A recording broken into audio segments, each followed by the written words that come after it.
Hello students, myself Jagruti Balubai Patel and we are discussing about the practical experiment for the subject CAG which is related to the computer application and graphics. This subject is related to the diploma first year first sem student. The branch is chemical and civil. So हम लोग बात कर रहे हैं practical experiment for the CAG. Okay, CAG का full form है Computer Application and Graphics. तो this is the course in which CAG subject is offered and this one is a scheme for the CAG subject. Mostly the work is done for the practical marks. Okay, and this one is a unit number 2.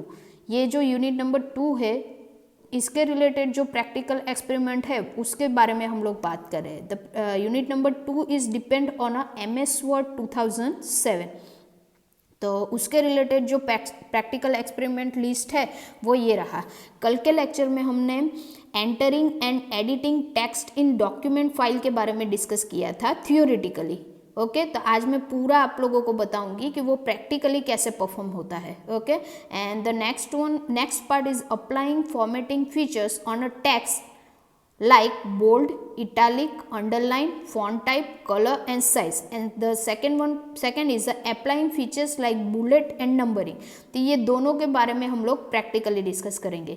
ये वाला first वाला जो part है entering and editing वाला वो मैंने कल theoretically पूरा पीपीटी में समझाया था. आज मैं पूरा आप लोगों को प्रैक्टिकली समझाती हूँ और ये जो नीचे का जो पोर्शन है वो पूरा प्रैक्टिकली आज दिखाऊंगी. ओके, तो कल हमने फर्स्ट 2.1 का पोर्शन देखा था कि entering and editing text file in a document file.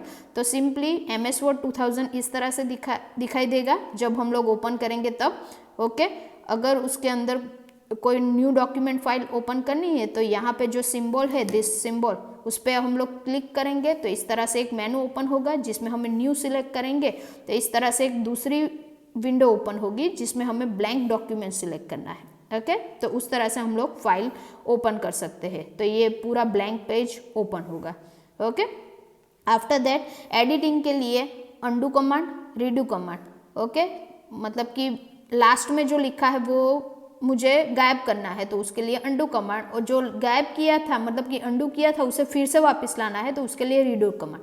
तो उसके लिए शॉर्टकट की Ctrl+Z and Ctrl+Y. Okay, then cut command use होता है. जो भी स्टेटमेंट में सिलेक्ट करूंगी तो उसे पूरा गायब कर देगा और कहीं और पे अगर मुझे उसे रखना है तो हम लोग रख सकते हैं या तो डिस्कार्ड करना है तो वो भी कर सकते हैं. तो फॉर दैट Ctrl+X. सिंपली जो हमें कंटेंट है वो कहीं और पे ले जाना है बट वहाँ पे भी रहना चाहिए तो फॉर दैट Ctrl+C. और कहीं और पे ले जाना है तो उसके लिए Ctrl+V और सिलेक्ट करने के लिए Ctrl+A. ओके, और कोई वर्ड फाइंड आउट करना है तो Ctrl+F और वही वर्ड को फिर से रिप्लेस करना है तो उसके लिए रिप्लेस कमांड यूज होता है. तो ये हमने कल पूरा डिस्कस किया था थियोरेटिकली. आज पूरा आप लोगों को प्रैक्टिकली दिखाती हूँ और हमारा जो ये सेकेंड प्रैक्टिकल है 2.2 वो भी हम लोग आज डिस्कस करने वाले हैं. तो let's start with the practically. देखते हैं कि पूरा कैसे वर्क करेगा. ओके, तो हम लोग देखते हैं प्रैक्टिकली वो कैसे वर्क करेगा. ओके, तो हम लोग स्टार्ट करते हैं हियर. तो हम लोग बात करने वाले हैं CAG MS Word 2007 के बारे में. तो स्टार्ट मेनू में जाएंगे. स्टार्ट मेनू में हम लोग यहाँ पे लिखेंगे M लिखूंगी तो आ ही जाएगा. तो माइक्रोसॉफ्ट ऑफिस वर्ड 2007 में यहाँ पे सिलेक्ट कर रही हूँ. जैसे ही मैं सिलेक्ट करूँगी तो इस तरह से एक पूरी विंडो ओपन होगी. ये पैनल हम लोग क्लोज कर देते हैं. वो मैंने फ्रिक्वेंटली जो यूज़ किए हैं ना वो वाले सब वहाँ पे साइड पे दिखाएंगे. तो ये हमारा एक ब्लैंक पेज आ गया. ओके, यहाँ से अगर मुझे नया पेज ओपन करना है तो वो वाला मेनू क्लिक किया मैंने. मेरी कर्सर जहाँ पे घूम रही है वहाँ पे देखो, न्यू पे क्लिक किया तो इस तरह से ब्लैंक डॉक्यूमेंट आ जाएगा. मैं क्लिक करूँगी तो डॉक्यूमेंट 2 क्रिएट हो गया. देखो यहाँ पे 2 डॉक्यूमेंट दिखाई देंगे, डॉक्यूमेंट 1 एंड डॉक्यूमेंट 2. डॉक्यूमेंट 2 का मुझे कुछ काम नहीं है तो मैं यहाँ से क्लोज कर देती हूँ. ओके, डॉक्यूमेंट 1 पे हम लोग पूरा वर्क करेंगे. तो इस तरह से हम लोग नया पेज क्रिएट कर सकते हैं जो हमने कल थियोरेटिकली देखा था. ओके, आज हमने प्रैक्टिकली देखा. ओके, कोई भी कंटेंट लिखने के लिए जो कर्सर जहाँ पे ब्लिंक हो रहा है वहाँ पे हम लोग कीबोर्ड से कुछ भी लिखेंगे तो वो ऊपर आ जाएगा. तो यहाँ पे आ गया प्राइम कॉलेज ऑफ डिप्लोमा दिख रहा है. ये मैंने कीबोर्ड से एंटर किया है तो वो पूरा यहाँ पे आ गया प्राइम कॉलेज ऑफ डिप्लोमा. ये सब एडिटिंग के जो फंक्शन है वो हम लोग आज 1 by 1 देखते हैं, प्रैक्टिकली देख रहे हैं. ओके, तो first of all undo command. Undo command क्या करेगा, go back to the previous state, तो प्राइम कॉलेज ऑफ डिप्लोमा मैंने पूरा लिखा है। अब मैं इसके ऊपर कंट्रोल Z करूँगी तो ये पूरा निकल जाएगा।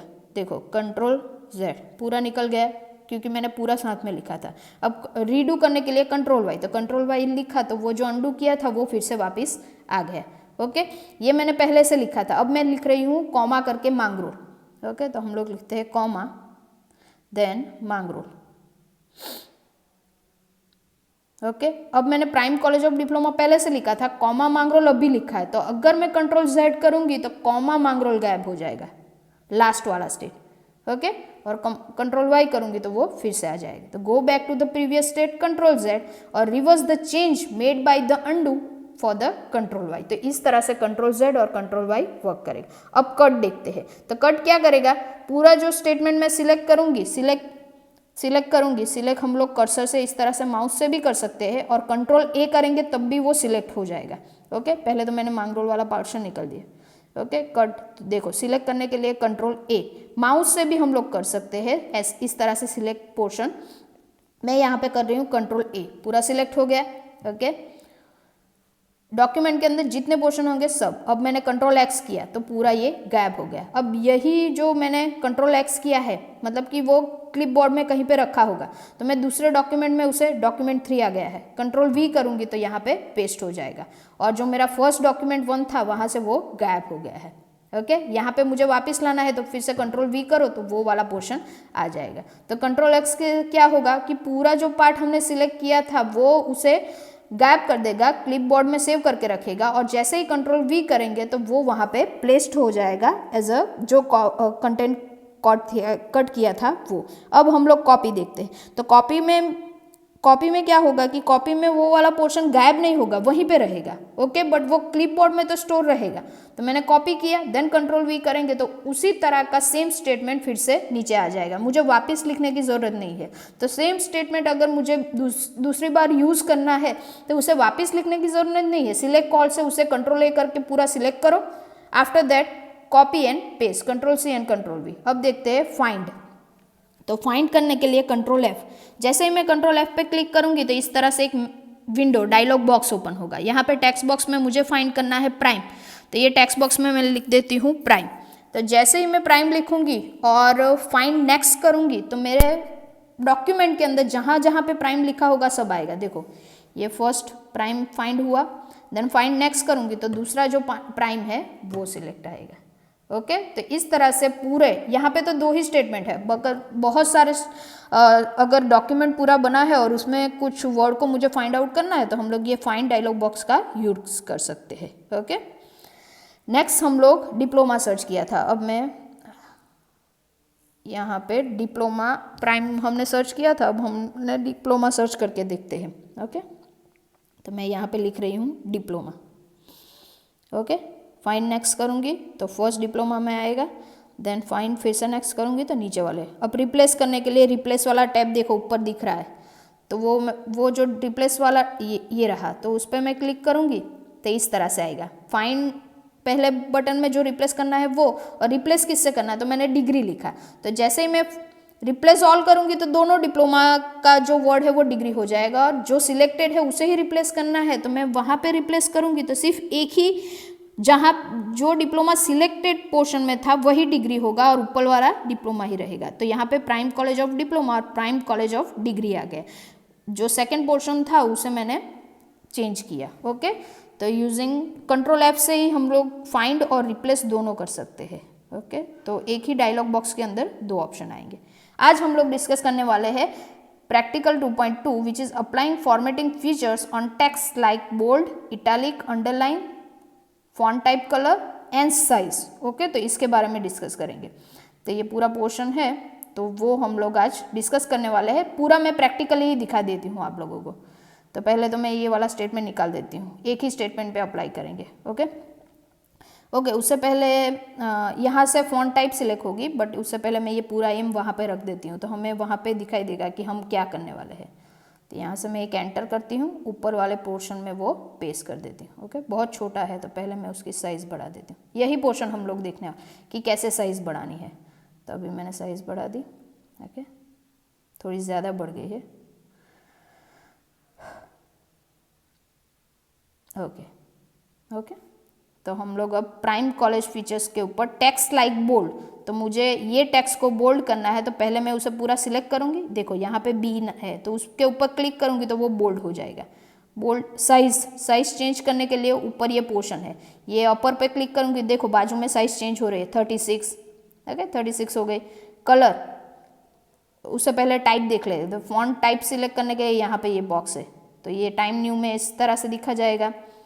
अलग अलग जो सिलेक्टेड रहेगा उसी के ऊपर वो अप्लाई होगा। देखो अल्जेरियन करेंगे तो इस तरह से, तो अलग अलग बहुत सारी फॉन्ट टाइप है, तो उसमें से आप लोगों को जो पसंद है वो आप रख सकते हो। ओके, जिस पे लास्ट में क्लिक करोगे तो वो रह जाएगा। यहाँ पे ज़्यादा हो गई साइज तो मैं कम कर रही हूँ, देखो 36 से 28 हो गया। ऊपर फॉन्ट टाइप है, उसके बाजू में ही साइज भी दिखा रहा है। अब इटैलिक और अंडरलाइन एंड कलर देखते हैं। तो इटैलिक करने के लिए बोल्ड के बाजू में एक बटन है, तो वो मैं इटैलिक पे, पर उससे पहले मुझे जिसको इटैलिक करना है वो सिलेक्ट करना पड़ेगा। तो जैसे ही मैं सिलेक्ट करूँगी और इटैलिक, अब देखो इटैलिक्स निकल गया, इटैलिक फिर से हो गया। तो इस तरह से हम लोग टेक्स्ट को इटैलिक कर सकते हैं। देन अंडरलाइन पे क्लिक करूँगी तो देखो पूरे टेक्स्ट के नीचे एक लाइन आ गई है ना। तो इस तरह से इटैलिक और अंडरलाइन यूज़ होता है। अंडरलाइन मैंने निकाल दिया, इटैलिक निकाल दिया, बोल्ड भी निकाल दिया, तो ये हमारा नॉर्मल फॉन्ट हो गया। ओके, अब इसे मुझे टाइप में चेंज कर रही हूँ, टाइम न्यू रोमन। तो देखो ये फॉन्ट की टाइप पूरी चेंज हो गई, नॉर्मल टेक्स्ट हो गए। अब इस पे bold, underline and then italic. अब कलर चेंज करके देखते हैं, तो यहाँ से हम लोग कोई भी जो भी कलर देना चाहो तो आप ले सकते हो। ओके, तो मैं सिंपली ग्रीन कलर ले रही हूँ। तो इस तरह से मेरा bold, italic, underline, font type है हमारी टाइम न्यू रोमन, और कलर और हमने साइज चेंज करके रखी है। ओके, तो ये फर्स्ट पोर्शन इस तरह से प्रैक्टिकली अप्लाई हो रहा है। ओके, अब वही 2.2 के अंदर दूसरा जो पोर्शन है वो हम लोग डिस्कस करेंगे। ओके, ये तो समझ में आ गया होगा कि किस तरह से बोल्ड करना है, इटैलिक, अंडरलाइन, टाइप ऊपर, सब कुछ ऊपर यहाँ पे दिया है, तो वहाँ से सब कुछ आप लोग चेंज कर सकते, कलर यहाँ से चेंज कर सकते हो। ओके, और साइज़ यहाँ से। ओके, तो ये सब हम अप्लाई कर सकते हैं। अब हम लोग सेकेंड पार्ट देखते हैं, this one, apply features like bullet and numbering. तो वो कैसे अप्लाई होगा वो देखते हैं। वर्ड फाइल मैंने ओपन की, हाँ देखो ऊपर वाला जो फॉर्मेट थी ना, वही फॉर्मेट नीचे अगर मैं कुछ डालूंगी तो उस पर आ जाएगी। तो मुझे पहले तो उसे नॉर्मल करनी पड़ेगी, सब निकाल देती हूँ, बोल्ड, अंडरलाइन, इटैलिक, कलर भी ब्लैक कर देते हैं, तो वो नॉर्मल टेक्स्ट में दिखा जाएगा। ओके, अब अगर कोई लिस्ट है तो हम लोग लिस्ट को कैसे लिखते हैं, 1 by 1, जैसे computer, then mechanical, then civil, after that 1 by 1 अगर हम कुछ लिखते हैं तो उसे लिस्ट बोलते हैं। तो वो लिस्ट को रिप्रेजेंट करने के लिए हम लोग आगे कुछ एरो या कुछ रखते हैं। तो ऐसा कुछ अगर वर्ड फाइल में करना है तो उसके लिए बुलेट यूज होता है, और वो बुलेट को ओपन करने के लिए ऊपर एक सिंबल है, वहां पे जाना है। उससे पहले जिस पे बुलेट अप्लाई करनी है उसे सबको सिलेक्ट करना है। देखो यहाँ पे अभी नन है, अगर मैं ये सिलेक्ट करूंगी तो सबके आगे ये बुलेट आ जाएगी, ये circle, then square, then this one is a symbol, then this one is a diamond, this one is a arrow and this one is a correct. तो इस तरह से हम लोग अलग अलग बुलेट अप्लाई कर सकते हैं। तो मैंने यहाँ पे ये वाली बुलेट अप्लाई की है। नेक्स्ट वन इज नेक्स्ट, अगर मैं उसके बाद केमिकल के बाद एंटर मारूंगी और दूसरी ब्रांच लिखूंगी तो उसके ऊपर वही बुलेट ऑटोमेटिकली अप्लाई हो जाएगी। तो लिस्ट को रिप्रेजेंट करने के लिए अलग अलग बुलेट दी गई है माइक्रोसॉफ्ट वर्ड के अंदर, वो हम लोग अप्लाई कर। Next one is a numbering. तो नंबरिंग अप्लाई करने के लिए बुलेट के बाजू में ही एक बॉक्स है, तो उसके ऊपर क्लिक करेंगे तो यहाँ से नंबरिंग सिलेक्ट हो, नन, देन 1 2 3 4, ब्रैकेट वाला 1 2 3 4, ABCD भी हम लोग नंबरिंग दे सकते हैं, ये रोमन नंबर, स्मॉल और कैपिटल। ओके, तो इस तरह से हम लोग नंबरिंग पार्ट एग्जीक्यूट कर सकते हैं। ओके, तो इस तरह से हम लोग किसी भी टेक्स्ट के ऊपर, मतलब कि लिस्ट जो है उसके ऊपर अगर मुझे बुलेट और नंबरिंग अप्लाई करनी है तो इस तरह से हम लोग अप्लाई करेंगे। ये फर्स्ट पोर्शन कंप्लीट हो गया जिसमें हमने सब अप्लाई किया। ये सेकंड पोर्शन में दोनों अप्लाई कर, फर्स्ट पे हम लोग बुलेट अप्लाई कर देते हैं, तो बुलेट में मैं दिस वन, और नीचे वाला जो पार्ट है वो नंबरिंग अप्लाई करते हैं, तो उसमें मैं 1 2 3 4 रख देती हूँ। ओके, तो ये लिस्ट के ऊपर हमने बुलेट भी अप्लाई कर दी और नंबरिंग भी अप्लाई कर दिया। ओके, तो ये दोनों पोर्शन हम आज डिस्कस कर चुके हैं। Okay, thank you so much. आज हमने ये जो पूरा पोर्शन है उसमें 2.1 जो पोर्शन था ये प्रैक्टिकली जिस है, तो वो 2.1 वाला पोर्शन मैंने कल थियोरिटिकली बताया था, आज प्रैक्टिकली दिखा दिया, और ये 2.2 वाला पोर्शन मैंने पूरा प्रैक्टिकली आप लोगों को समझा दिया कि वो कैसे वर्क करेगा। ओके, MS वर्ड कैसे दिखता है, एडिटिंग कैसे होती है, और ये सेकेंड पोर्शन भी हमने आज पूरा कंप्लीट किया। Thank you. अब नेक्स्ट लेक्चर के अंदर जो थर्ड पार्ट है 2 के अंदर